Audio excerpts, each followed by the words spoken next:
اللہ تعالیٰ کی بزرگی، برتری اور شان عظیمی دیکھیں۔ جس گاڑی پر میں لاہور سے اسلام آباد روانہ ہوا وہ کلر کہار حادثے کا شکار ہو گئی۔ ایک کمسن بچہ جو اپنی والدہ کی گود میں فرنٹ سیٹ پر موجود تھا، وہ اور میں بندہ ناچیز محفوظ رہے۔ ہوا کچھ یوں کہ مجھے ٹیکسلا یونیورسٹی پہنچنا تھا۔ پچھلے ہفتے میں مسلسل گاڑی ڈرائیو کر کے تھکاوٹ سے چور تھا۔ خضدار بلوچستان سے کراچی آیا، کراچی سے سکھر ایک رات کا قیام کیا، اگلی صبح ظاہر پیر پہنچا، وہاں سے مینگو کا کنٹینر تیار کروا کر اسی دن واپس کراچی گیا، ایف ٹی سی میں تجمل زیدی صاحب کے کنٹینر حوالے کیا، کراچی رات گزاری اور اگلی صبح اندرون سندھ گاڑو چلا گیا۔ وہاں مچھلی فارم کا جائزہ لیا اور بابا فضلو، جس کا اصلی نام فضل دین تھا، اس کے ذمہ چند کام لگائے اور صادقہ آباد روانہ ہو گیا۔ غازی ریسٹورنٹ میں رات قیام کیا، اگلی صبح ملتان آ گیا۔ ملتان میں محترم خالد جمیل سے ملاقات ہوئی۔ انہوں نے فورٹ منرو کا قصد کر رکھا تھا اپنے چائنا سے آئے ہوئے مہمانوں کے لیے۔ ان کے بے حد اصرار پر فورٹ منرو جانا پڑا۔ ڈیرہ غازی خان سے نکلے تو جگہ جگہ پر جلیبی کے سٹال نظر آنے لگے۔ میں نے خالد جمیل صاحب سے پوچھا کہ اس علاقے کے لوگ اس قدر جلیبیاں کیوں استعمال کرتے ہیں۔ انہوں نے بتایا، جناب شاہ صاحب، فورٹ منرو سے پہلے سخی سرور کا مزار آتا ہے اور زائرین باعث تبرک جلیبیاں خریدتے ہیں۔ سخی سرور رحمۃ اللہ علیہ کے مزار سے ہوتے ہوئے فورٹ منرو پہنچے۔ یہ علاقہ سریکی بیلٹ کا مری ہے۔ جتنی مرضی گرمی پڑ رہی ہو، یہاں کا موسم انتہائی خوشگوار ہوتا ہے۔ فورٹ منرو ایک گیسٹ ہاؤس میں قیام کیا۔ اگلے دن دوپہر ہونے تک سوئے رہے اور بلوچستان سے آئے ہوئے چند لوگوں سے ملاقات کی۔ رکنی جو فورٹ منرو سے چند منٹس کی ڈرائیو پر تھا، چند ایک گاڑیوں کا سودا کیا، واپسی پر ڈیرہ غازی خان شالیمار ہوٹل میں رات گزاری۔ بائی چانس جو کمرہ مجھے ملا اس کا نمبر 312 تھا۔ روم سروس والا جب آیا تو میں قرآن پاک کی تلاوت کر رہا تھا۔ مجھے قرآن پڑھتے ہوئے دیکھ کر اس کی آنکھوں میں نمی تیرنے لگی۔ اس نے چھپانا چاہیے لیکن میری نظر پڑ چکی تھی۔ میں نے ان کی عمر کا لحاظ کرتے ہوئے پوچھا، بابا جی آپ کی آنکھوں میں آنسو کیوں آئے؟ پہلے تو وہ کہنے لگے، نہیں بیٹا ایسی کوئی بات نہیں، لیکن پھر اس کے آنسوؤں کی ایک جڑی لگ گئی اور وہ گویا ہوا کہ 15 جنوری 1997 کو ایک مسافر ہمارے اسی کمرے میں ٹھہرا۔ میں جب اسے روم سروس دینے کے لیے کمرہ میں آیا تو وہ آپ کی طرح کا پاکٹ سائز کا نیلے کور والا قرآن پاک پڑھ رہا تھا۔ میں نے اس سے نام پوچھا تو اس نے سیف اللہ بتایا۔ میں اسے کھانا وغیرہ دے کر چلا گیا۔ تھوڑی دیر کے بعد برتن لینے جب آیا تو وہ نماز پڑھ رہا تھا۔ میرے برتن اٹھاتے ہوئے اس نے نماز مکمل کر لی اور میری طرف اتنی پیاری شفقت بھری مسکراہٹ کی نگاہ ڈالی کہ مجھے لگا میرے رستے ہوئے غموں کے ناسور پر کسی نے پھائے رکھ دیے۔ میں کمرے سے چلا گیا اور جا کر اپنی جگہ پر لیٹ گیا، لیکن بار بار اس کا چہرہ میری آنکھوں کے سامنے آتا رہا۔ مجھے ایسے لگے کہ وہ اس دنیا کا باسی نہیں، وہ بھول کر اس دنیا میں آ گیا ہے۔ اس کی شفقت بھری نگاہ فرشتوں کے دیس کے مقیموں جیسی تھی۔ پھر نہ جانے کب میری آنکھ لگ گئی۔ رات کے تیسرے پہر ہوٹل میں ہلچل شروع ہوئی اور صبح فجر سے پہلے 4 بجے تقریباً ایک شخص کو امریکی کمانڈوز گرفتار کر کے لے گئے۔ اگلے دن پتہ چلا کہ ایک بڑے سیاسی گھر کے فرد نے 35 لاکھ ڈالر لے کر مخبری کی اور وہ سیف اللہ کے نام سے ٹھہرا ہوا دراصل ایمل کانسی تھا۔ بیٹا آپ یہاں سے چلے جاؤ، پتہ نہیں کیوں ایسے لگتا ہے آپ بھی وہیں کے مقیم ہو جس جگہ کا وہ مقیم تھا۔ میں نے کہا بابا جی آپ بے فکر ہو کر جائیں، میں دہشت گرد تھوڑا ہوں جسے کمانڈوز پکڑ کر لے جائیں گے۔ بابا چلا کر بولا، وہ دہشت گرد نہیں تھا، وہ دہشت گرد نہیں تھا۔ دہشت گرد ایسے نہیں ہوتے جن کو دیکھ کر سکون میسر آئے، رستے ہوئے غموں کے ناسور پر پھائے محسوس ہوں۔ دہشت گرد بھیانک چہروں والے ہوتے ہیں، ہوس کے پجاری ہوتے ہیں، وحشت ان کی آنکھوں سے ٹپکتی ہے۔ وہ چلاتا ہوا کمرے سے نکل گیا اور میں سوچ میں پڑ گیا، کہیں ایسا تو نہیں جن کو ہم دہشت گرد سمجھتے ہوں وہ مسیحا ہو اور جسے ہم مسیحا سمجھ رہے ہوں وہ دراصل دہشت گرد ہوں۔ کیا کرائیٹیریا ہے؟ کون سا ایسا آلہ ہے جس سے معلوم ہو سکے کون غلط اور کون صحیح ہے؟ کیا روم سروس والے بابا کا اندازہ ٹھیک تھا؟ رات قیام کے بعد اگلی صبح لاہور کے لیے روانہ ہوا۔ اب مزید سکت نہیں تھی کہ گاڑی چلاؤں۔ سوچا کہ گاڑی لاہور پارک کرتا ہوں اور خود اسلام آباد روانہ ہو جاتا ہوں۔ نیو خان والوں نے بلیو پینتھر کے نام سے لگژری سروس کا آغاز کر رکھا تھا، جسے کچھ لوگ چوہا گاڑی بھی کہتے ہیں۔ اس میں 3 لوگ ایک سیٹ پر 4 لائن میں بیٹھتے ہیں اور ایک سیٹ ڈرائیور کے ساتھ ہوتی ہے۔ اپنی گاڑی میں نے لاہور ہوٹل میٹرو روڈ کے ایک پارکنگ پلازا میں لگائی۔ میرے دوست سمیع اللہ خان، جن کے والد احسان اللہ خان دبئی میں ایک کنسٹرکشن تعمیراتی فرم عرصہ دراز سے چلا رہے ہیں، انہوں نے مجھے نیو خان بلیو پینتھر کے اڈے پر ڈراپ کیا۔ گاڑی مقررہ وقت پر روانہ ہو گئی۔ میں ڈرائیور سے پچھلی سیٹ کی کھڑکی والی سائڈ پر بیٹھا تھا۔ راستے میں میرے ساتھ بیٹھے ہوئے آدمی نے گفتگو شروع کی۔ وہ تبلیغی جماعت ریمٹ سے منسلک تھا اور طویل عرصہ سے بیرون ملک تبلیغ کے سلسلہ میں رہ چکا تھا۔ تبلیغ اسلام کے نتائج اور فوائد سے آگاہ کر رہا تھا کہ اچانک چپ کر گیا۔ میں نے باہر ونڈو سے دیکھا تو کلر کہار کی پہاڑیاں دکھائی دیں اور اس کے بعد اس تبلیغی جماعت والے کو دیکھا تو اس کی گردن لڑک رہی تھی۔ میں نے سوچا سو گیا ہے۔ تھوڑے لمحات گزرے، تبلیغی جماعت والے آدمی کے ساتھ بیٹھے ہوئے آدمی کا بھی وہی حال ہو گیا۔ میں نے پیچھے مڑ کر دیکھا تو پچھلی سیٹ کے 3 افراد کا بھی وہی حال۔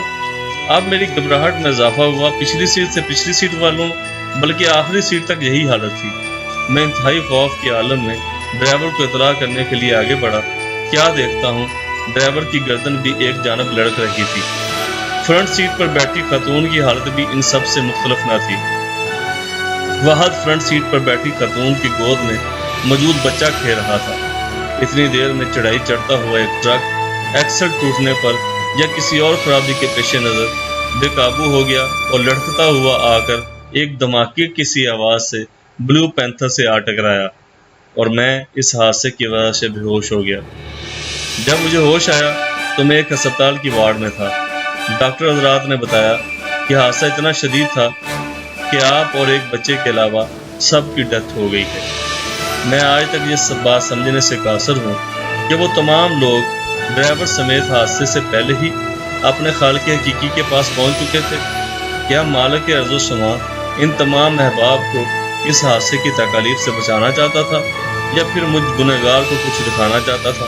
میں ایک طویل عرصے سے ایسے افراد کے زیر اثر رہا جو اس کائنات کو ایک حادثہ کی وجہ سے بننے کا عقیدہ رکھتے ہیں۔ پھر یہ سب کیا تھا؟ وہ افراد جو میرے ساتھ محو سفر تھے، وہ حادثے سے پہلے کیوں مر گئے؟ ابھی اسی الجھن کی گتھی نہ سلجھی تھی کہ ایک اور واقعہ پیش آ گیا۔ میں تقریباً 1 ہفتہ ہسپتال رہنے کے بعد وہاں سے ڈسچارج ہو گیا۔ ہسپتال میں داخل 1 ہفتے کی کسی کو کوئی خبر نہیں۔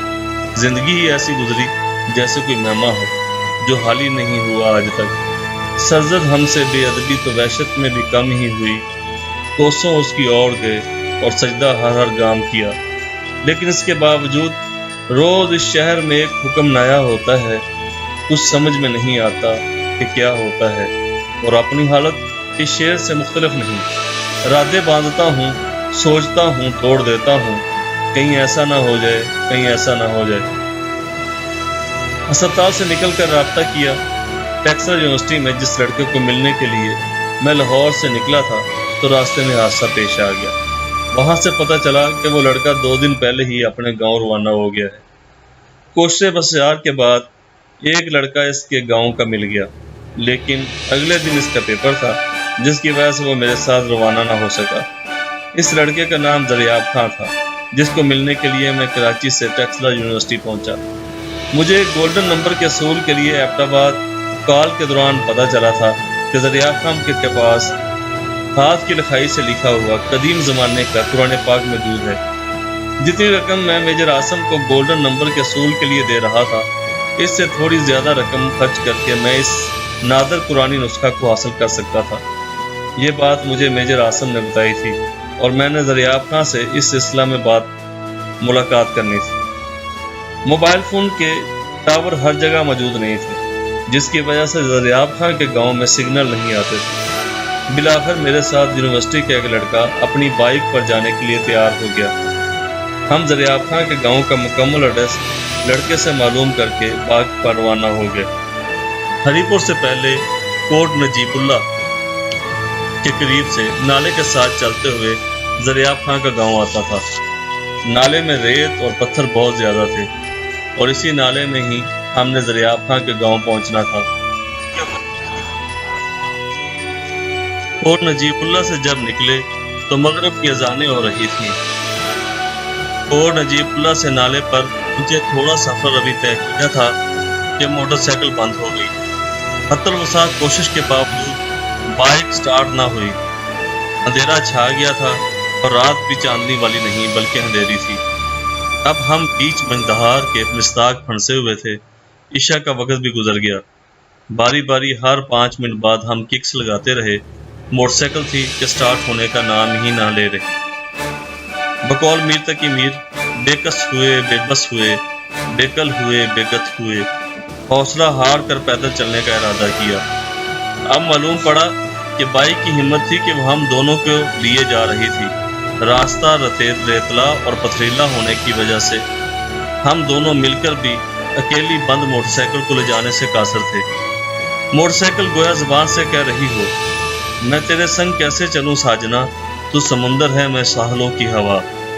ہمت حوصلہ جواب دے گئے۔ اسی اثنا میں نالے کے دائیں جانب سے ایک ٹریکٹر آتا ہوا دکھائی دیا۔ اس کی لائٹ سیدھی ہماری جانب ہی تھی۔ عموماً اس علاقے میں اس طرح کی سواری کا تصور بھی نہیں کیا جا سکتا، وہ بھی گپ اندھیرے میں۔ رات کے اس پہر ٹریکٹر نالے کے کنارے پر کھڑا کر کے ڈرائیور ہمارے پاس آیا اور پوچھنے لگا کیا مسئلہ ہے۔ ہم نے ساری روداد ٹریکٹر والے کو آگاہ کر دیا۔ وہ کہنے لگا ضرور اس کے پلگ کا مسئلہ ہے، میرے ساتھ آؤ، میرے پاس پلگ موجود ہیں، اس میں سے کوئی آپ کے کام کا نکل آئے گا۔ ہم نے موٹر سائیکل اٹھا کر نالے سے نکالی اور اس کے ساتھ چل پڑے۔ پاس ایک کمرہ تھا جو ٹیوبویل کی بیس اور موٹر کو موسم کے بے رحم تھپیڑوں سے محفوظ رکھنے کے لیے بنایا گیا تھا۔ ٹیوبویل چل رہا تھا۔ مجھے بہت سالوں سے ڈائری لکھنے کی عادت ہے۔ حادثے کے دوران باقی سامان تو نہ جانے کس کس کے ہاتھ لگا، اس پر پھر کسی تحریر میں ذکر کروں گا۔ البتہ میری ڈائری، موبائل فونز اور ATM کارڈ محفوظ رہے۔ میری روزانہ کی روٹین بنی ہوئی ہے کہ میں رات سونے سے قبل دن بھر کا احتساب بھی کرتا ہوں اور پورے دن کا نچوڑ ڈائری پر بھی تحریر کرتا ہوں۔ اس حوالے سے ڈائری میرے پاس تھی۔ ٹیکساس یونیورسٹی کا لڑکا ٹریکٹر سوار کے ساتھ کمرے میں پلگ کے اصول کے لیے چلا گیا اور میں ٹیوبویل کے حوض کی چار دیواری پر بیٹھ کر وضو کرنے لگا۔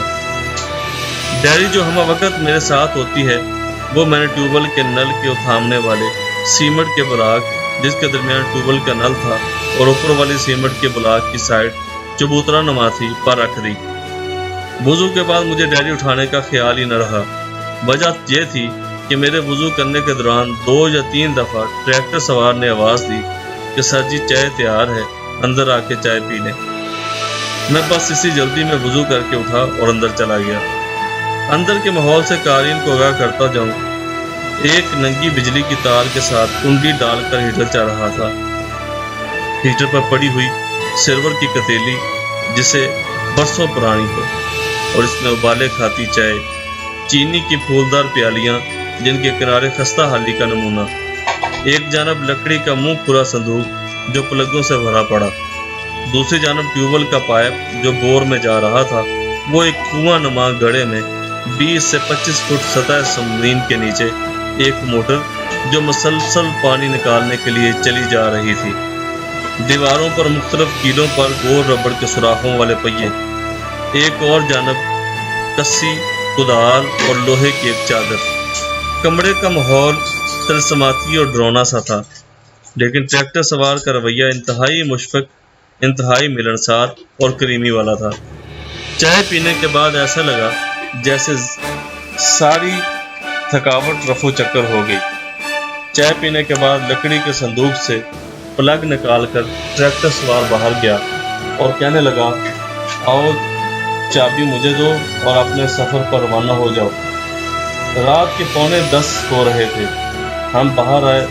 ٹیکساس یونیورسٹی کے طالب علم نے کک لگائی اور موٹر سائیکل سٹارٹ ہو گئی۔ بری اور بلی سب گزر جائے گی، یہ کشتی یوں ہی پار اتر جائے گی۔ نالے تک وہ ٹریکٹر سوار ساتھ آیا اور جب بائک کو نالے میں اتار کر ہم چلنے لگے تو وہ ٹریکٹر سوار کہنے لگا، اگر مناسب سمجھو تو میں آپ کو دریاب خان کے گھر چھوڑ آتا ہوں، مجھے راستے کا علم بھی ہے، دوسرا اگلا راستہ پچھلے راستے سے زیادہ دشوار ہے۔ ہم نے کہا ٹھیک ہے، مگر 3 لوگ اس بائک پر کیسے سوار ہوں گے اور ٹریکٹر کون لے کر جائے گا؟ ٹریکٹر سوار نے کہا اس کی فکر نہ کریں، کوئی اور لے جائے گا۔ میں نے پوچھا کیا آپ کے علاوہ اور بھی لوگ یہاں موجود ہیں؟ وہ مسکرا کر بولا بہت ہیں۔ اس نے ٹیکساس یونیورسٹی کے اسٹوڈنٹ کو کہا بائک مجھے چلانے دو، آپ پیچھے چلے جاؤ۔ اب میں درمیان میں تھا۔ ٹریکٹر سوار نے کہا وہ دیکھو ٹریکٹر کو کوئی اور میرا ہم جنس لے کر جا رہا ہے۔ میں نے دیکھا تو ٹریکٹر واپس جا رہا تھا۔ تھوڑی دیر نالے میں چلنے کے بعد ایک پگڈنڈی پر سے ہوتے ہوئے چند مکانوں سے بنے ہوئے خوبصورت گاؤں پہنچے۔ اب ٹریکٹر سوار نے کہا یہ میرا گھر ہے۔ ایک ویران مکان پر بائک کو بریک لگاتے ہوئے روک دیا، کہنے لگا کہ سامنے والی گلی میں تیسرا مکان دائیں جانب والا دریاب خان کا ہے۔ میرے گھر آپ اگر رہنا چاہو تو میں حاضر ہوں۔ میرا نام ارجش ہے، کوئی کام ہو تو ضرور یاد کیجیے گا۔ وہ اتر گیا اور ٹیکساس یونیورسٹی کا طالب علم جو دریاب خان کا اچھا دوست اور کلاس فیلو بھی تھا دوبارہ سے بائک چلانے لگا۔ دریاب خان کے گھر کا دروازہ بلیک کلر کا پھاٹک نما تھا۔ دروازے کے اندر کسی نے پوچھا کون ہے؟ دریاب خان کے دوست نے اپنا مکمل تعارف کروایا۔ چند لمحوں کے بعد دریاب خان نے دروازہ کھولا، بائک اندر کرنے کو کہا اور گھر کے برآمدے میں بائک کھڑی کر کے صحن کے بائیں جانب بنائی ہوئی بیٹھک میں لے گیا۔ رات آدھی سے زیادہ بیت گئی لیکن باتیں ختم نہ ہوئی۔ ارجش کے متعلق بھی بتایا لیکن دریاب خان اس کو جانتا نہیں تھا۔ اب جب دریاب سے ساری بات ہو گئی تو وہ اٹھ کر ہمیں ہمارے سونے والے کمرے میں لے گیا۔ وہاں پر حسب معمول جب دن بھر کی ڈائری لکھنے کی باری آئی، یاد آیا ڈائری تو ٹیوبویل کے نل کو تھامنے والے سیمنٹ کے بلاک پر رہ گئی ہے۔ کچھ دیر بستر پر لیٹے سوچتا رہا، پھر تھکاوٹ سے چور ہونے کی وجہ سے جلد ہی نیند نے آ لیا۔ دریاب خان نے سونے کے لیے بہترین بستر، رضائیاں چارپائیوں پر لگائی تھی۔ نماز فجر کے وقت آنکھ کھلی، دریاب خان کے گھر والوں نے پانی گرم کر کے رکھا ہوا تھا۔ نماز سے فارغ ہو کر سب دوبارہ رضائیوں میں گھس گئے اور دن چڑھے ناشتے کے لیے جگایا گیا۔ ناشتے میں مشرقی روایات کے مطابق سادہ اور آلو والے پراٹھے، دہی، لسی اور مکھن کا اہتمام، ساتھ میں پودینہ کی چٹنی۔ اسی طرح مغربی روایات کو مد نظر رکھتے ہوئے omelette, bread, half fried egg, jam اور کافی کے مگ۔ ہزارہ سرحد اور کشمیر کے بارڈر پر ہونے کے ناطے خشک میوہ جات کا حلوہ۔ بھرپور ناشتے کے بعد قرآن پاک کا نسخہ دیکھا۔ رقم کے معاملے میں مکتبہ دار النسیہ اور دا میسج میگزین میں ایک اچھی عزت افروز پوسٹ پر معاملہ ٹھہرا۔ ابھی دریاب خان نے ضد لگائی کہ 3 جون سے پہلے نہیں جانے دوں گا۔ ڈیری کے خیال نے زور پکڑا تو ارجش کی یاد آئی۔ ارجش کے مکان کی جب ہم نے نشاندہی کی تو پتہ چلا عرصہ دراز سے اس میں کوئی رہتا ہی نہیں، بلکہ اہل علاقہ اس مکان کے متعلق طرح طرح کی کہانیاں مشہور کر رکھی ہیں۔ کوئی کہتا ہے اس میں بھوتوں کا بسیرا ہے، کوئی کہتا ہے اس میں جنات رہتے ہیں، کوئی کہتا ہے یہ سیب زدہ ہے اور کوئی کہتا ہے اس گھر میں بدروئیں رہتی ہیں۔ اب ٹیوبویل پر پڑی ڈائری کی تلاش میں جب نکلے تو حدود کی حد بندی کرنے کے لیے بنی ہوئی ایک برجی پر ڈائری پڑی۔ یہ وہی جگہ تھی گزشتہ رات جس جگہ پر ٹیوبویل اور وہ کمرہ جس کا ذکر پہلے آ چکا ہے موجود تھا، لیکن اب وہاں پر کوئی چیز موجود نہیں تھی۔ نشان بھی کوئی نہ چھوڑا کہ دل کو سمجھائے تیری تلاش میں جائیں تو ہم کہاں جائیں۔ دریاب بزرگ تھا کہ ان کے ہاں ٹھہرے، لیکن میں نے معذرت کر لی اور آئندہ پھر کبھی آنے کا وعدہ کر کے سفر واپسی اختیار کیا۔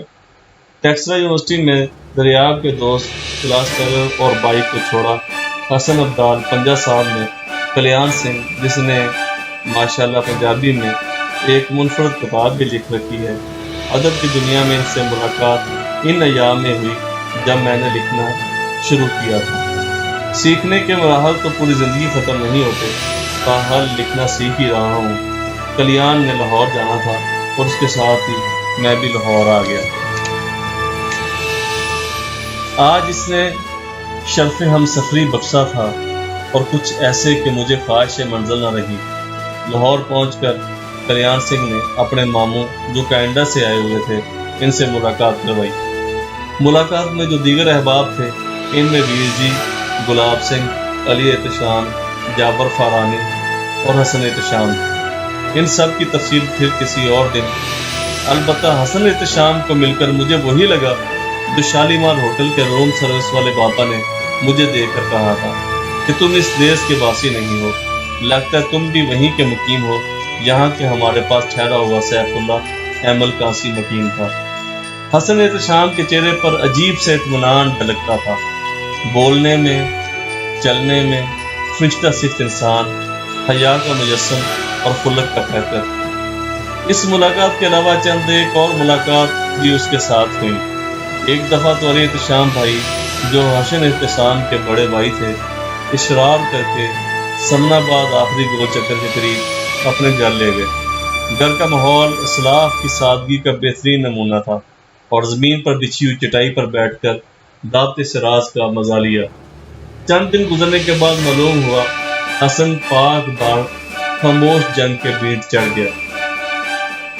ایسے میں فیض احمد فیض یاد آئے جو کہتے ہیں تجھ کو کتنوں کا لہو چاہیے اے عرض وطن، جو تیرے عارض بے رنگ کو گلنار کرے، کتنی آہوں سے کلیجہ تیرا ٹھنڈا ہوگا، کتنے آنسو تیرے صحراؤں کو گلزار کریں، تیرے ایوانوں میں پرزے پڑے ہوئے ہیں پیمان کتنے وعدے جو ناسودہ خراب ہوئے، کتنی آنکھوں نظر کھا گئی بدخواہوں کی، خواب کتنے تیری شاعراؤں میں سنسار ہوئے۔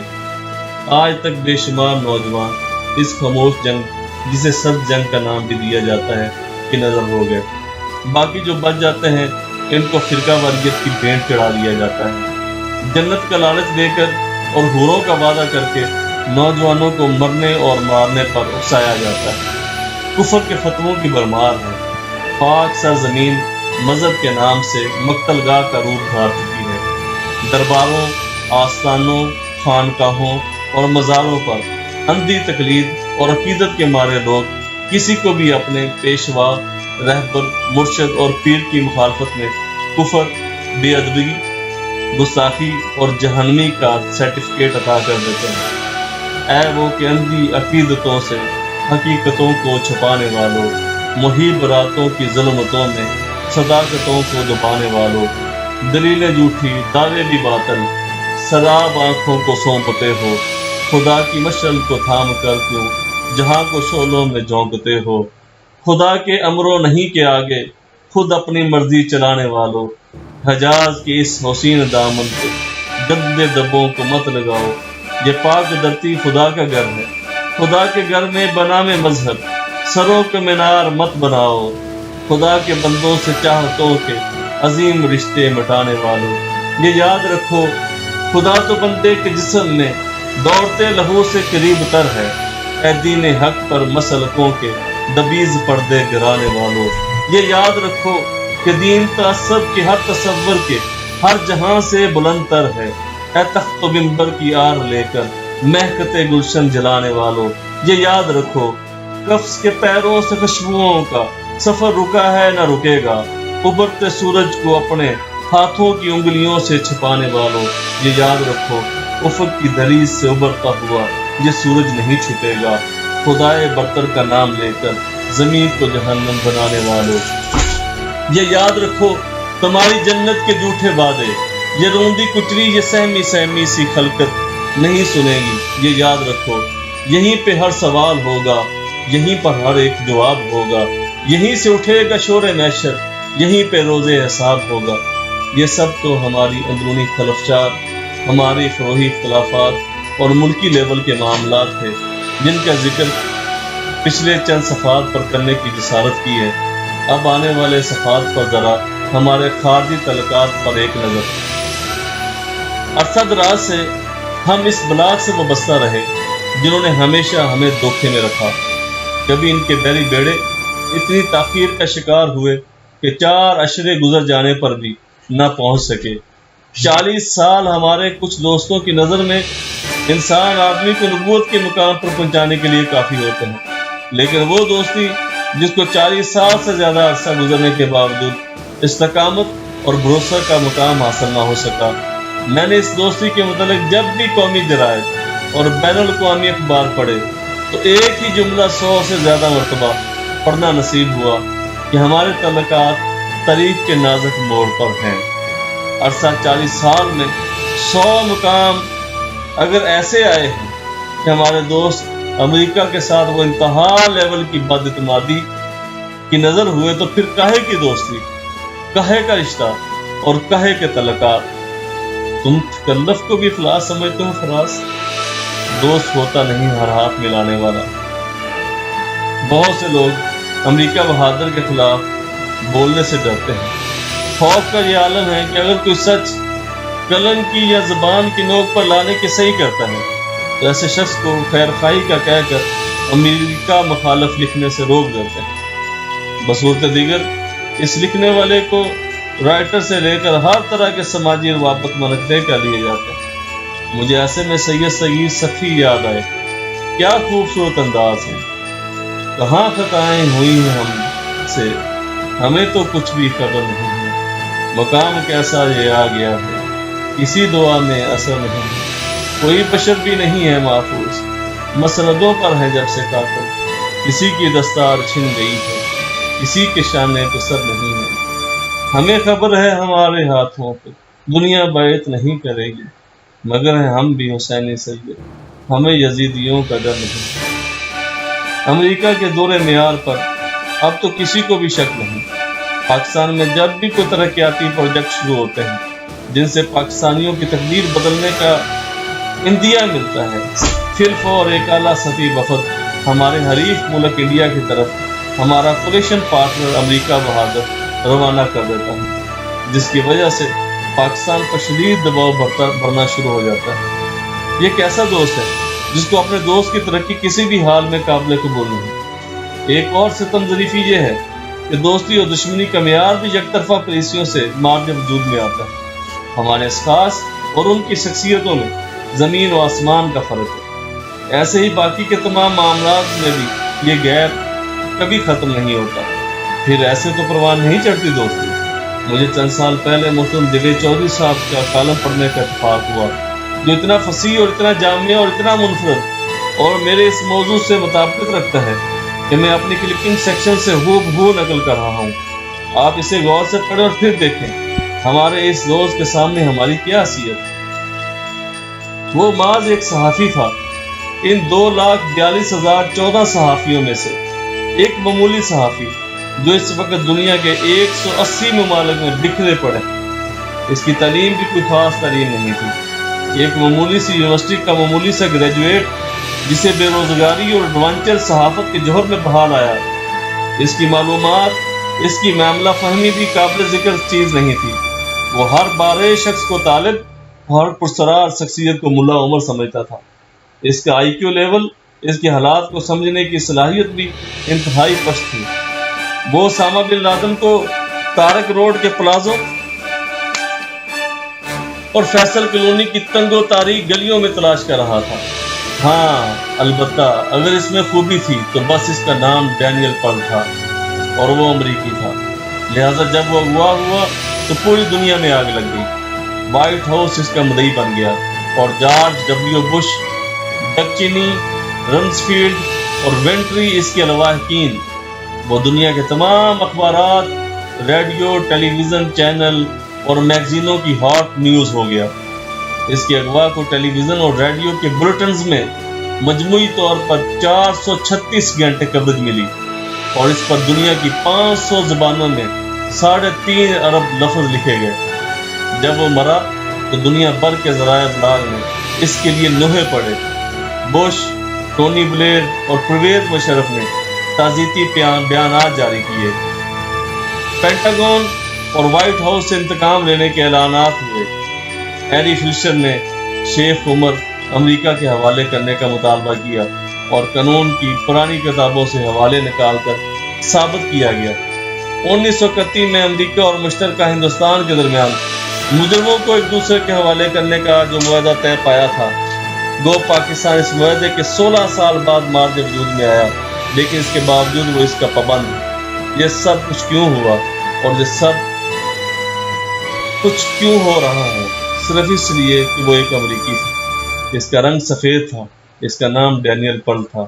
دنیا میں ڈینیل پل کے علاوہ بھی ظلم ہوتا ہے، ڈینیل پل کے علاوہ بھی اس پورے عرض پر مظلوم موجود ہیں، لیکن ان کی طرف دنیا کی نگاہ اٹھتی ہے نہ ہی دل میں غبار۔ دور نہ جائیے، صرف افغانستان میں جھانک کر دیکھ لیجئے۔ نومبر 2001 سے پہلے افغانستان میں 14,000 غیر ملکی خاندان آباد تھے۔ ان میں سے اکثریت عربوں کی تھی، پاکستانی اور یورپی مسلمان بھی تھے۔ یہ لوگ روسی فوجیوں کی واپسی کے بعد افغانستان میں آباد ہو گئے۔ ان لوگوں نے اللہ کے لیے شاندار اور آرام دہ زندگی ترک کی تھی۔ یہ لوگ سعودی عرب، قطر، دوحہ، ابوظہبی اور سوڈان کی جدید اور پرآسائش زندگی چھوڑ کر کابل کے غاروں میں آ بسے تھے۔ ان میں سے اکثر دنیا کی بہترین اور مہنگی یونیورسٹیوں کے فاضل تھے۔ دنیا کے کسی ملک میں ان کے خلاف کوئی پرچہ، کوئی کیس درج نہیں تھا، مگر امریکہ کی مدد سے شمالی اتحاد آگے آیا۔ اس نے کابل پر قبضہ کیا اور ان 14,000 خاندانوں کو مختلف کمانڈروں میں بانٹ دیا۔ نومبر 2001 تک یہ خاندان افغانستانی سرداروں کی ذاتی جیل میں۔ یہ سردار، یہ کمانڈر ٹیلی فون پر ان کے لواحقین سے رابطے کراتے ہیں، ان سے 10 لاکھ روپے فی کس طلب کرتے ہیں۔ مطالبہ پورا ہو جائے تو انہیں سرحد پار بندر عباس یا مکران پہنچا دیتے ہیں۔ یہاں سے لوگ لانچوں کے ذریعے چوری چھپے اپنے وطن کو لوٹ جاتے ہیں۔ اگر سودا نہ ہوا تو جہاں لواحقین سے رابطہ نہ ہو سکے تو ان لوگوں کو ڈیر بکریوں کے باروں میں شدید سردی اور بھوک کے جہنم کے حوالے کر دیا جاتا ہے۔ پاکستان کے سینکڑوں نوجوان ان سرداروں اور کمانڈروں کو کروڑوں روپے ادا کر کے گھر واپس لوٹے۔ کمانڈر بھی ان لوگوں کو تھوک کے حساب سے ایک دوسرے کے ہاتھوں فروخت کرتے رہتے ہیں۔ ابھی پچھلے ہی مہینے رشید دوستم نے 1 کروڑ روپے میں 276 غیر ملکی خریدے۔ اب وہ انہیں آگے بیچ رہا ہے۔ اسی دنیا، یہ دنیا 21ویں صدی کے انہی روشن اور مہذب دنوں میں افغانستان میں انسانوں کی منڈیاں لگ رہی ہیں۔ انسانوں کے گلوں میں رسیاں اور پاؤں میں بیڑیاں ہیں۔ انسان تول کر ناپ کر بیچے جا رہے ہیں، لیکن اس ظلم، اس زیادتی کی آواز BBC اور CNN کے اساس مائکرو فون تک پہنچ رہی ہے، نہ اسے وائٹ ہاؤس کے کان سن رہے ہیں۔ ان 14,000 خاندانوں میں سینکڑوں ہزاروں ڈینیل پل، لیکن رمزفیلڈ، ایری فیشر اور جارج بش انہیں ڈینیل پل تسلیم کرنے کے لیے تیار نہیں، کیونکہ یہ لوگ امریکی نہیں ہیں۔ یہ لوگ اپنے والدین کی جائز اولاد ہیں اور پیدائش کے فوراً بعد ان کے کانوں میں اذان دی گئی۔ آپ لوگ افغانستان کے اندر جھانک کر دیکھیں، وادی پنجشیر میں کیا ہو رہا ہے، مزار شریف، قندھار اور کابل کے غاروں کے انسانوں پر کیا بیت رہی، بچوں، خواتین اور نوجوانوں پر کیا کیا ظلم، کیا کیا ستم ہو رہے ہیں۔ یہ لوگ انسانی اعضاء کی دکانیں بن چکے ہیں، ان کے جسموں سے گردے نکال کر بیچے جا رہے ہیں، لیکن دنیا میں ان کی چیخ سننے والا کوئی شخص نہیں جو ان کی آواز عالمی فورم تک پہنچا سکے۔ ان کی چیخیں اقوام متحدہ کے بہرے کانوں اور OIC کی ضمیر سے خالی بدن تک پہنچا سکے۔ دنیا ڈینیل پل کی بیوی کے لیے تڑپ رہی ہے، اس کی آنے والے بچے کے لیے نواح فنا ہے، لیکن ان بچوں کے لیے اس وقت ان کے پاس کوئی فرصت نہیں، جو افغانستان میں پیدا ہو رہے ہیں اور جنہیں ان جانوروں کی طرح خریدا اور بیچا جا رہا ہے۔ دنیا ڈینیل پل کی تلاش کر رہی ہے، اس کے قاتلوں کے خلاف فیصلوں کے لیے عدالتیں سجا رہی ہیں، لیکن ان مظلوموں کے لیے کوئی عدالت بن رہی ہے اور نہ ہی ان کے قاتل تلاش کیے جا رہے ہیں۔ اور دنیا ڈینیل پل پر فلمیں بنا رہی ہے، ڈینیل پل کی بیوی کا انٹرویو دکھا رہی ہے، لیکن ان مظلوم بچوں اور ان بے کس عورتوں کی فلمیں بن رہی ہیں اور نہ ہی انٹرویو دکھائے جا رہے ہیں۔ جہاں پر سوال پیدا ہوتا ہے، بش اور رمزفیلڈ کی اس دنیا میں ہم سوال کرنے والے کون ہوتے ہیں؟ میمنے اور بیڑیے کی کہانی میں تو ہر بار ظلم اور ظالم کا فیصلہ بیڑیے نے کرنا ہوتا ہے۔ ہم میمنے تو نشیب میں کھڑے ہو کر بلندی پر پینے والے بھیڑیوں کا پانی گرلا کرتے، یا پھر ہمارے آباء و اجداد میں سے کسی نے 500 سال یا 700 سال پہلے بیڑیے کے کسی عزیز کو گالی دی ہوتی جس کی سزا ہمیں بھگتنا پڑتی۔ وقت کے اس ریلے ورلڈ آرڈر کی اس دنیا میں اب ظلم وہ ہے جسے امریکہ ظلم کہتا ہے، اور مظلوم وہ ہے جسے وائٹ ہاؤس مظلومیت کی سند دیتا ہے۔ ہم سوال کرنے والے میمنے کون ہوتے ہیں؟ لہٰذا آئیے اچھے میمنوں کی طرح سر جھکائیں اور دوسروں کے مقدر میں لکھی ہوئی سزائیں کاٹ کر چپ چاپ مر جائیں۔ اب اس سے کوئی فرق نہیں کہ امریکی صدر کون ہے، بش ہو، کلنٹن ہو، اوباما ہو، سب کے سب کا رویہ ہمارے ساتھ ایک ہی جیسا ہے۔ ابھی حالیہ دنوں میں لوگ ہیلری کلنٹن اور ڈونلڈ ٹرمپ کے معاملے میں مخمسے کا شکار ہیں۔ یاد رکھیں، اسی طرح کی توقعات براک حسین اوباما سے کی جاتی تھی جس طرح ہیلری سے کی جا رہی ہے۔ امریکہ میں جو بھی صدارتی امیدوار ہوتا ہے، اس سے پہلے ملک کے تھنک ٹینکرز اور CIA کے سربراہان برین انسٹالیشن اور پراپر فیڈ کرتے ہیں۔ امیدوار کو چناؤ کے بعد ان پالیسیوں کی مکمل پاسداری کرنا پڑتی ہے جو ان کو پہلے سے بتائی جاتی ہے۔ حسن احتشام کے گھر نہ جا سکا، اللہ کریم اس کو گھر پر اپنی کروڑوں رحمتوں کا نزول فرمائے۔ جس گھر میں حسن احتشام جیسے گھوڑے نایاب نے پرورش پائی، ان دنوں میں علی احتشام بھائی کا جابر فارانی صاحب سے بڑا قریبی تعلق تھا۔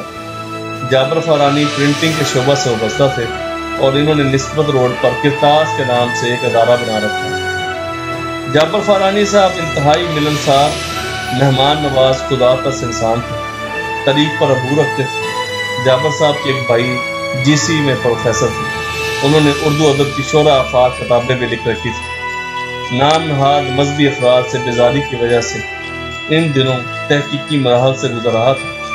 تحقیق کے لیے علم کی ضرورت ہوتی ہے۔ علم حاصل کرنے کے لیے کے متعلق آقا علیہ الصلوۃ والسلام کا فرمان عالی شان ہے، ماں کی گود سے لے کر قبر کی آگوش تک علم حاصل کرو۔ یعنی علم کے اصول کے لیے زمان اور مکان کی کوئی قید نہیں۔ جہاں کہیں بھی گئے ہر کسی کو ایک عجیب و غریب کیفیت میں دیکھا۔ نہ علم دینے والا اپنی ڈیوٹی پر مطمئن نظر آیا اور نہ ہی علم حاصل کرنے والے کو تشفی حاصل ہوئی۔ سینے میں جلن، آنکھوں میں طوفان سا کیوں ہے؟ اس شہر میں ہر شخص پریشان سا کیوں ہے؟ اسی دگرگوں کیفیت سے دوچار خود ہی لائبریریوں، کتب خانوں کا رخ کیا، لیکن کم علمی، کم فہمی کی بدولت جلد ہی یہ حالت ہو گئی۔ ناکام تمنا دل اس سوچ میں رہتا ہوں، یوں ہوتا تو کیا ہوتا، یوں ہوتا تو کیا ہوتا۔ میں جیسے جیسے کتابیں گدے پر لادتا گیا، نا امیدی اور بے یقینی کے بھنور میں پھنستا چلا گیا۔ اب تو سب ہی سچے دکھائی دیں اور پھر دوسرے ہی لمحے سب کے سب جھوٹے لگنے لگے۔ پھر بڑھ گئی ہے نا امیدی اس قدر، آرزو کی آرزو ہونے لگی۔ اسی دوران یہ خیال آیا، ایسا اس لیے ہے کہ میں نے خود ہی کتب بینی شروع کر رکھی۔ اپنی نادانیوں پر مسکرایا اور پھر سے کسی عالم، استاد، رہبر، مرشد، رہنما، مربی، معلم کی تلاش میں نکل کھڑا ہوا۔ میں نے پہلے تو صرف اپنے آباء و اجداد کے مکتبہ فکر اور سکول آف تھاٹ کے لوگوں میں ہی تلاش کا دائرہ کھینچ رکھا تھا، لیکن تحقیق کے تیسرے مرحلے میں یہ قید بھی ختم کر دی۔ اب جب مختلف نظریات کے لوگوں سے واسطہ پڑا تو بے ساختہ کہہ اٹھا، تو ہی نادان چند کلیوں پہ کنات کر گیا، ورنہ گلشن میں علاج تنگی داماں بھی ہے۔ اب تنگی داماں کا علاج ہو گیا، لیکن گلشن میں جس طرح بھی جائیں تو ایسے لگے ہر شاخ پر الو بیٹھا ہے۔ پھر سوچا کہ میں کون ہوتا ہوں اس طرح کا فیصلہ کرنے والا، اور مجبور اس لیے تھا کہ جس آب و رو کی اوقات چند قطرے ہوں تو اس کو پھاندنا کیا، اس میں پاؤں دھرنا کیا۔ آنے والے کسی طوفان کا رونا رو کر ناخدا نے مجھے ساحل پہ ڈبونا چاہا، بندگی میں بھی وہ ارادہ خود بین ہے ہم، الٹے پھر آئے در کعبہ اگر واہ نہ ہوا۔ اب تک جن لوگوں سے واسطہ پڑا، اگر لکھنا چاہوں تو ایک لمبی لسٹ تیار ہو سکتی۔ چند قابل ذکر لوگوں کے نام لکھ رہا ہوں۔ جن سے اس متذبذب کیفیت میں رہنمائی چاہیے۔ پروفیسر فیضل وحید صاحب، پروفیسر عبد الرحمن مکی، ماسٹر امین صاحب، پروفیسر ظفر اقبال، حافظ عبد المنان نورپری، حافظ محمد یحییٰ عزیز میر محمدی، عبداللہ خالد آفباگ، حافظ عبدالسلام بڑھوی، حافظ عبدالحنان لالہ صحرائی، جہانگیر صاحب آف دنبر، حافظ اسماعیل اسد صاحب، حافظ عبداللہ امجد چھتوی صاحب، جوید صاحب، حافظ محمد اسماعیل میر محمدی، قاری محمد اسماعیل صاحب، قاری ظفر اللہ صاحب، انصر صاحب، قاری محمد ادریس، ماسٹر بشیر احمد بٹی، احسان الحق شہباز صاحب، رفیق طاہر صاحب، عبدالسمیع آسم، حافظ محمد امین، ابو عبد الوہاب انجم، حکیم ولی محمد، استاد عبد القادر، استاد ابو طلحہ ہزاروی، استاد ابو ولید، استاد ابو عمار، استاد ابو طلحہ مدثر، ڈاکٹر حارث سبحان، عبد الرحمن عابد، عبد الرحمن ثانی صاحب، حافظ زبیر علی زئی صاحب، ڈاکٹر شجاع اللہ، سیف اللہ قصوری، حافظ نور الامین، صدیق الحسن صاحب، پروفیسر سیف اللہ منصور، ارشد اقبال صاحب، وسیم صاحب، احتراب صاحب، اسلم ربانی، مسعود صاحب، اشتیاق شاہ صاحب، عامر اقبال صاحب، ناصر ڈوگر، طاہر صاحب، پیر کرم علی شاہ صاحب، میاں مظفر صاحب، عدیل صاحب، جمشید شاہ صاحب، کرنل شامل، حافظ عبد القادر آزاد، اجمل قادری صاحب، حافظ مسعود عالم صاحب، صادق علی شاہ، مبشر ربانی صاحب، کرنل خالد آزاد صاحب، بریگیڈیئر امتیاز ایڈمرل جوید اقبال صاحب، احسان اللہ بٹالوی صاحب، میجر قمر سلیم، کیپٹن غلام مرتضیٰ چوہان، امان اللہ، حافظ حمید صاحب، عبد المنان اور دیگر تمام احباب جن سے مجھے اس راہ میں ایک حرف بھی سیکھنے کے مواقع نصیب ہوئے۔ رائے حق کی تلاش میں جن لوگوں سے بھی ملاقات ہوئی وہ نئے افکار اور پرانے خیالات کا ایک مجموعہ تھا۔ ان سے تعلیم پانے کے بعد میری حالت اس سے مختلف نہ تھی۔ چھیڑ مت قصہ قدیم اور جدید، میں پرانا بھی ہوں نیا بھی ہوں۔ میں اپنے آپ کو جتنا سمیٹتا تھا اتنا ہی بکھر جاتا تھا، جتنا سنوارتا تھا اتنا ہی بگڑ جاتا تھا، جتنا بگڑتا تھا اتنا ہی اپنے آپ کو سنورتا محسوس کرتا تھا۔ ایک عجب خمار نشاط سا میرے جسم و جان میں اتر گیا، میں سمٹ کے اور بکھر گیا، میں بگڑ کے اور سنور گیا۔ تیری ایک نگاہ کا اثر تھا، اثر میں بگولا بن کے دو دست میں کبھی رقص کرتا ادھر گیا، کبھی خاک اڑاتا ادھر گیا۔ میرے دل کا کنج آماں ہے یہ، یہاں ایک طاہر خوشنوا، کبھی آگے نیند اڑا گیا، کبھی دے کے کوئی خبر گیا۔ جس بات پر تمام کے تمام لوگ متفق نظر آئے وہ واحد موقف امام مہدی علیہ السلام کی شخصیت ذات اقدس کے آنے کے متعلق تھا۔ فرق یہ تھا، کچھ کا کہنا تھا کہ ان کی پیدائش ہونی ہے، کچھ کا کہنا تھا ان کی پیدائش ہو چکی ہے۔ کیپٹن سلطہ اور کیپٹن کبرا والے بھی اپنے دلائل پر بضد۔ ایسے میں پروفیسر احمد رفیق اختر کا ایک سوال کا جواب بڑا تسلی بخش لگا، جو ان کی کتاب چراغ سر راہ صفحہ نمبر 57 پر موجود ہے۔ آپ کی آسانی کے لیے سوال اور اس کا جواب لکھ رہا ہوں۔ سوال: شیعہ اور سنی مسالک میں امام مہدی کی شخصیت اور ان کی آمد کے بارے میں اختلافات پائے جاتے ہیں، کیا یہ اختلاف اس فرقہ بندی کو اور شدید کرتا ہے؟ جواب: میرا خیال یہ ہے کہ شاید یہ فرقہ بندی کی باتیں نہیں بلکہ اثنا عشریہ اور اہل سنت تمام امام مہدی پر اتفاق کرتے ہیں، مگر عقائد میں تھوڑا سا فرق ہے۔ جیسے شیعہ امامیہ کا عقیدہ ہے کہ وہ نہ صرف زندہ ہیں بلکہ حضرت امام حسن عسکری علیہ السلام کی اولاد میں سے، اور حضرت امام حسن عسکری کی وفات ہوئی، وہ ایک درخت کے ساتھ ٹیک لگا کر بیٹھے اور وہیں پر ان کا دم نکل گیا۔ کیونکہ اس زمانے تک بہت ساری ایسی جنگیں ہو چکی تھی جہاں اہل بیت نے عباسی خلفاء پر فروج کیا، تو عباسی خلفاء خصوصی طور پر اس بات سے بڑے آگاہ تھے کہ جب تک امامین کا قائم ہیں، ان کی اولادیں قائم ہیں اور لوگ ان کی محبتیں ان سے قائم ہیں لوگوں کی، تو ہماری مملکت میں اس قسم کی جنگیں ہوتی رہیں گی۔ اسی دور میں حضرت امام زید بن علی کی حضرت امام ابو حنیفہ کے ساتھ ایک بڑی طویل کشمکش ہوئی اور پھر حضرت زید بن علی شہید کر دیے گئے۔ تو مختصراً میں آپ سے کہوں کہ اس وقت امام حسن عسکری کے ایک فرزند تھے، ان کا نام امام محمد تھا، مگر جو ایک حدیث اس کے اوپر بھی ملتی ہے جس کے مطابق شیعہ امامیہ کا یہ قول ہے کہ وہی امام مہدی ہے، اور سر مٹا کے غار میں گئے، اس کے بعد ان کے دوبارہ نہیں دیکھا گیا، یا وہ حیات ابدی اور سرمدی کے قابل ہوئے اور ہر زمانے میں وہ موجود ہیں اور زمانہ آخر میں نکلیں گے۔ ان کا ظہور یعنی ظہوریہ مہدی کسی وقت بھی ہو سکتا ہے۔ چلے فرض کریں میں آپ کو بات بتاتا ہوں، اگر ایسے کوئی امام نکل آئیں، ایک عقیدہ ہے کہ امام محمد موجود تھے، میں کہتا ہوں اگر زمین پر زندہ موجود نہیں ہے تو آسمان پر گئے، اور شاید روح کی شکل میں تو موجود ہی ہوں گے، تو وہ زندہ ہی صحیح۔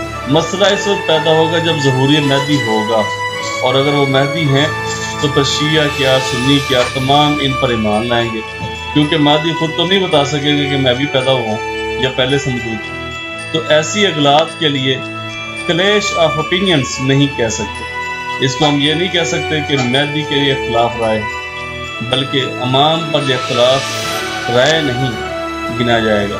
اگر دونوں فریقین امام کے آنے پر متفق، اور فرض کرو کہ اگر امام آتے ہیں کل یا پرسوں آ جائیں اور دونوں فریقین ان کو تسلیم کر لیں تو پھر جھگڑا نہیں رہے گا۔ اس لیے میرا نہیں خیال کہ فرقہ بندی کی اس میں کوئی بات ہو۔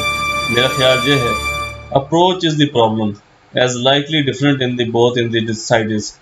یہ تو پروفیسر احمد رفیق اختر کا جواب تھا، لیکن مجھے ایک بات روز روشن کی طرح یہاں ہوگی کہ جب تک ظہور مہدی نہیں ہوتا اس وقت تک امت محمدیہ کے فروعی اختلافات، فرقہ واریت اور بامی انتشار ختم ہونے والا نہیں۔ اب پوری جستجو کے ساتھ تلاش کا سلسلہ شروع کیا، جہاں کہیں نشان میں منزل ملتی وہیں کا رخ کر لیتا۔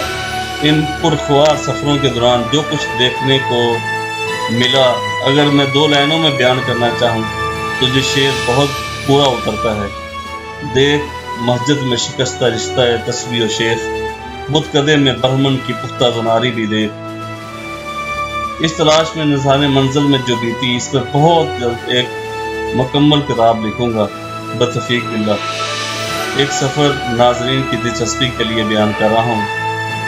مجھے کسی نے بتایا کہ گجرانوالہ میں کسی شخص نے امام مہدی ہونے کا دعویٰ کیا۔ بڑی مشکل سے اس شخص کا ایڈریس معلوم کیا، وہ سیٹلائٹ ٹاؤن گجرانوالہ کا رہائشی تھا۔ کراچی سے ایک لمبا سفر طے کر کے علی السلام یوسف کے ہمراہ گجرانوالہ پہنچا۔ ہر طرف سیکورٹی فورسز کا پہرا تھا، جگہ جگہ پر پولیس نے ناکے لگا رکھے تھے، وہ ہمیں آگے جانے سے روک رہے تھے۔ میں نے بہت کوشش کی لیکن سب بے سود۔ بالآخر تعارف وہ والا کروایا جس تعارف کروانے سے میں ہمیشہ اجتناب برتتا تھا، اور صحافت والا کارڈ بھی دکھایا۔ اب تو ماحول یکسر ہی بدل گیا۔ وہ پولیس اہلکار جو آگے جانے سے ہماری گاڑی روک رہے تھے، اب وہ ہمارے ہم سفر بن گئے۔ ہم جیسے جیسے آگے بڑھ رہے تھے، جگہ جگہ پر وال چاکنگ اور سیاہ جھنڈوں کی پرمار تھی۔ پولیس اہلکار ہمیں اس نام نہاد امام مہدی کے گھر کی طرف اشارہ کر کے رک گئے۔ ایک پولیس افسر نے ہمیں تاکید کی کہ کوئی بھی ایسی حرکت نہ کرنا جس کی وجہ سے ہماری سب کی بے عزتی ہو اور ہمیں آپ کے خلاف انتہائی قدم اٹھانا پڑے۔ ڈور بیل دی تو انٹرکام پر کسی خاتون نے پوچھا۔ ہم نے امام مہدی کا دعویٰ کرنے والے کا انٹرویو کا بولا۔ وہ خاتون کہنے لگی، بیٹا میں اسی نوجوان جس نے امام مہدی ہونے کا دعویٰ کیا ہے کی ماں ہوں۔ میرے سے زیادہ اس نوجوان کو کوئی نہیں جان سکتا۔ میں نے بچپن سے اس کی پرورش کی ہے۔ وہ ہرگز امام مہدی نہیں ہے، لہٰذا آپ واپس چلے جائیں۔ میں نے اصرار کیا، ماں جی ہم کراچی سے ایک طویل سفر طے کر کے پہنچے ہیں، لہٰذا میں لازمی اس سے ملنا ہے۔ کافی دیر تک وہ ہمارے ساتھ بحث مباحثہ کرتی رہی۔ آخرکار میں نے ہر طرح کی گارنٹی دی کہ ہم کسی قسم کا کوئی نقصان نہیں کریں گے، نہ ہی اس کو کوئی نقصان پہنچائیں گے۔ اس خاتون خانہ نے مطمئن ہونے کے بعد مجھ سے کہا، اپنی دادی جان کا نام بتائیں، پھر میں ڈرائنگ روم کا دروازہ کھول دوں گی اور آپ اس نوجوان جس نے امام مہدی ہونے کا دعویٰ کیا ہے اس سے ملاقات کر لیں۔ لیکن ایک بات یاد رکھنا کہ میرے بیٹے نے 1 سال سے زیادہ عرصہ ہو گیا ہے بولنا چھوڑ رکھا ہے۔ میں نے کہا، ماں جی پھر بات چیت کیسے ہوگی؟ اس خاتون نے کہا، وہ طریقہ آپ کو خود نوجوان بتا دے گا، آپ اپنی دادی محترمہ کا نام بتائیں۔ میں نے حیرانگی کا اظہار کرتے ہوئے کہا، بھلے دادی اماں کا نام سے اس نوجوان کی والدہ کو کیا سروکار؟ مسئلہ تو یہ تھا کہ ہم نے اتنا طویل سفر طے کیا تھا کراچی سے گجرانوالہ کا اس نام نہاد امام مہدی کو ملنے کے لیے۔ ہم کسی بھی حال میں اسے ملے بغیر واپس نہیں جانا چاہتے، لہٰذا میں نے اس خاتون کو دادی جان کا نام بتا دیا۔ تھوڑی دیر انٹرکام پر خاموشی رہی، پھر اس نے کہا انتظار فرمائیں، میں کسی کو بھیجتی ہوں، وہ دروازہ کھول دے گا۔ چند سیکنڈ گزرنے کے بعد ہماری بائیں جانب موجود دروازہ کھلا اور ایک چھوٹے سے بچے نے ہمیں اندر بیٹھنے کا بولا۔ وہ بچہ غالباً کوئی گھر کا گھریلو ملازم لگ رہا تھا۔ وہی بچہ ہمارے لیے چائے اور خشک نوجات کے ٹرے لے کر آیا۔ چائے پینے کے دوران اس کمرے کا جائزہ لیا تو حیران اور ششدر رہ گیا۔ چھت پر نقش و نگار جو کیے گئے تھے، ان پر پورا نظام شمسی، گلیکسیز اور سیاروں کا نقشہ، دیواروں پر مختلف قسم کی تلواریں، خنجر، چھترول کرنے والی مشین، آرے، کلہاڑیاں اور پوسٹر جن پر مختلف اسلحے کی تصاویر تھی۔ کمرہ کارپیٹڈ تھا، اعلیٰ قسم کے لیدر کے صوفے، عالی شان کرٹن جو ونڈوز اور دروازوں کے اور ڈائننگ ٹیبل والے حصے کو مہمان خانے سے جدا کرنے کے لیے لٹک رہے تھے۔ چائے پینے کے بعد تقریباً 15 منٹ گزر گئے، برتن بھی وہی بچہ واپس لے جا چکا۔ جب گھر کے باقی حصے کو مہمان خانے سے ملانے والے دروازے کے کھلنے کی آواز آئی اور پردے کے پیچھے سے ایک انتہائی حسین و جمیل نوجوان سفید لباس میں ملبوس، کندھوں پر کالے رنگ کی چادر اور ہاتھ میں آسا لیے ہوئے داخل ہوا۔ جیسے ہی وہ ہمارے پاس آیا، اس نے ٹھک ٹھک کرتے ہوئے 3 بار آسا زمین پر مارا اور ہمارے پاس ہی پڑے ہوئے سنگل صوفے پر بیٹھ گیا۔ میں نے السلام علیکم کہتے ہوئے مسافے کے لیے ہاتھ بڑھایا۔ اسے ہاتھ میں لانے کی بجائے ایک سلیٹ جتنا وائٹ بورڈ کا ٹکڑا نکالا اور مارکر سے لکھا وعلیکم السلام۔ بہت سی باتیں ہوتی رہیں۔ باتوں کے دوران جب میں نے نام پوچھا تو اس نے وائٹ بورڈ پر مارکر سے لکھا ایاز فیصل۔ میں نے امام مہدی والی حدیث جس میں ان کا نام محمد بتایا گیا ہے بیان کی تو وہ مسکرایا اور کہنے لگا، بلکہ وائٹ بورڈ پہ اس نے لکھا امام مہدی کے صفاتی ناموں میں سے ایک نام محمد بھی، ذاتی نام کے متعلق نہیں۔ میں اس کی بات سے، اس جواب سے مطمئن تو نہ ہوا۔ وہ وائٹ بورڈ پر آقا علیہ السلام کا نام جب بھی لکھتا تھا، نام کے ساتھ صلی اللہ علیہ وآلہ وسلم لکھنے کی بجائے سواد لکھتا تھا۔ میں نے کہا، آپ نے کب کا بولنا چھوڑا ہوا ہے؟ اس نے لکھا 1 سال سے زیادہ عرصہ ہو۔ میں نے کہا، آپ بول کے درود تو پڑھتے نہیں، لکھتے ہوئے بھی صرف سواد لکھتے ہو، کم از کم صلی اللہ علیہ وآلہ وسلم پورا لکھ تو لیا کرو۔ اس نے وائٹ بورڈ پر لکھا، آئندہ میں پورا صلی اللہ علیہ وآلہ وسلم لکھا کروں گا، خالی سواد نہیں لکھوں گا۔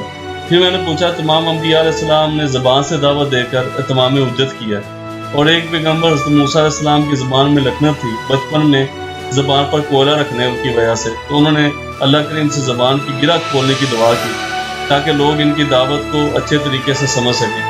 اور آپ کیسے داعی اللہ ہیں کہ آپ نے زبان ہونے کے باوجود اس پر گرہ لگا لی؟ اس نے وائٹ بورڈ کا سہارا لے لیا۔ اس نے کہا، بلکہ اس نے لکھا کہ بولنے سے بحث جنم لیتی ہے، بحث جب زور پکڑتی ہے تو پھر تکرار ہوتی ہے، تکرار پر کھڈا پڑتا ہے اور لڑائی ہوتی ہے۔ اس لڑائی سے بچنے کے لیے میں نے بولنا چھوڑ رکھا۔ یہ بات بھی مجھے اپیل نہ کر سکی۔ ابھی بات چیت سوال و جوابوں کا سلسلہ جاری تھا اور تحریری جواب بھی وائٹ بورڈ کی زینت بن رہے تھے۔ پردے کے پیچھے سے آواز آئی کہ بیٹا مہمانوں کو کھانا کھلا دو۔ میں نے کھانا ڈائننگ ٹیبل پر چن دیا۔ ایاز فیصل اٹھا اور ہمیں پردہ پیچھے ہٹاتے ہوئے ڈائننگ ٹیبل کی طرف اشارہ کیا۔ کھانے میں مٹن گوشت اور مرغ پلاؤ تھا۔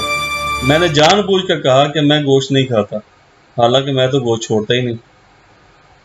وہ لکھنے لگا، آپ کیوں نہیں گوشت کھاتے؟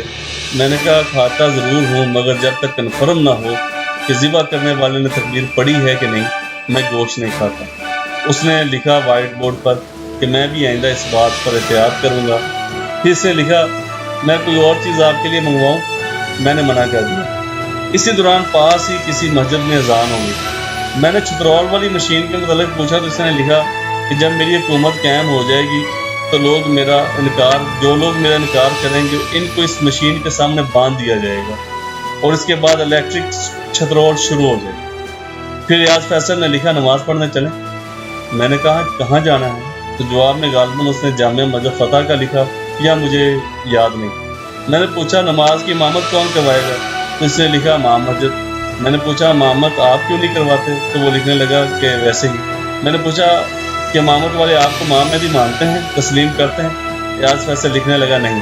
میں نے کہا، ایاز آپ امام مہدی نہیں ہو، جس امام مہدی کو ہم جانتے ہیں وہاں تو اگر عیسیٰ علیہ السلام بھی آ جائیں تو امامت امام مہدی ہی کریں گے۔ آپ صلی اللہ علیہ وسلم لکھنے پر اپنا موقف بدل چکے ہیں۔ اس کے بعد کہنے لگا گوشت ذبح کرنے والے معاملے میں بھی آپ نے میری اطاعت کا کہا، نماز کے متعلق بھی آپ نے یہ کہا کہ آئندہ میں اس معاملے میں اطاعت کروں گا، یعنی کہ میں کسی معاملے میں بھی آپ کی بات سے مطمئن نہیں ہو سکا۔ اس کے بعد اس کا ہمارے ساتھ جو معاملہ تھا وہ یکسر تبدیل ہو گیا۔ اس نے سلیٹ پر لکھا اگر آپ میرا انکار کر کے باہر نکلو گے تو گاڑی آپ کو کچل دے گی، تم ہلاک ہو جاؤ گے۔ میں نے کہا آپ کیسی باتیں لکھ رہے ہیں، آپ عالم ہو سکتے ہیں، آپ عابد ہو سکتے ہیں، آپ زاہد ہو سکتے ہیں، لیکن امام مہدی آپ ہرگز نہیں۔ خدا را اپنے موقع پر نظر ثانی کریں، بصورت دیگر آپ اپنے ایمان اور جان کا نقصان کر بیٹھے ہیں۔ شیطان نے آپ کو بہکا رکھا ہے۔ اللہ ہم سب کو اپنی پناہ میں رکھے، آمین ثم آمین۔ چند دن بعد نیوز پیپر میں پڑھنے کو ملا کہ اسے کسی نے مار دیا، کوئی کہتا رہا ایجنسی والوں نے اسے اٹھا کر غائب کر دیا۔ اللہ ہمارا حامی و ناصر ہے۔ سچ بولیں گے تو گھر میں پتھر آتے ہیں، جھوٹ کہیں گے تو خود پتھر ہو جاتے ہیں۔ آنس موئن نے کیا خوب کہا ہے، ممکن ہے صدیوں بھی نظر آئے نہ سورج، اس بار اندھیرا میرے اندر سے اٹھا ہے کہ آج فیصل ایک باب بند ہو گیا۔ ہوئے مر کے تم جو رسوا ہوئے، کیوں نہ کر کے دریا، نہ کہیں جنازہ اٹھتا نہ کہیں مزار ہوتا۔ آوارگی جاری رہی، ہزار دشت پڑے، لاکھ آفتاب ابھرے، جبھی پہ دھوپ پلک پر نمی نہیں آئی۔ ہمت نہ ہاری، چلتا رہا، کہاں کہاں نہ لٹا قافلہ فقیروں کا، متاع درد میں لیکن کمی نہیں آئی۔